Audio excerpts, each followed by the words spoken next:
சமீப காலமா எல்லா நியூஸ் சேனல்லயும் பரபரப்பா பேசிட்டு இருக்காங்க. ஏர்போர்ட்ஸ்லயும் நெறைய சேஃப்டி பிரிகாஷனரி மெஷர்ஸ் எடுத்துட்டு இருக்காங்க. எதுக்காக அப்டின்னா, குரங்கு அம்மைக்காக. குரங்கு அம்மை பொறுத்தவரைக்கும் பல கண்ட்ரீஸ்ல நெறைய அவுட் பிரேக்ஸ் நடந்துட்டு இருக்கு. இந்தியாவுல கூட மார்ச் மந்த் அதோட லாஸ்ட் கேஸ் ரிப்போர்ட் ஆயிருக்கு. ஏன் இத இப்ப பரபரப்பா பேசுறோம் அப்டின்னா, எப்படி கொரோனா வைரஸ்ல அடுத்தடுத்த ஸ்ட்ரெயின் உருமாறிட்டே போச்சோ, அதே போல இப்போ உருமாறி இருக்க ஒரு ஸ்ட்ரெயின் ஆப்பிரிக்கால இருக்கக்கூடிய காங்கோ நாட்ல அஃபெக்ட் பண்ணியிருக்கு. இதனுடைய பரவும் தன்மையும், இறப்பு விகிதமும் ரொம்ப அதிகமா இருக்கிறதுனால, WHO இத குளோபல் ஹெல்த் கிரைசிஸா அறிவிச்சிருக்காங்க.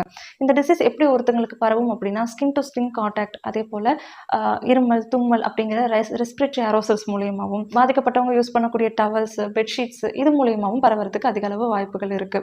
இந்த நோயோட அறிகுறிகள் ஃபீவர் ரேஷ் உடம்புல கொப்பளங்கள் வரும்.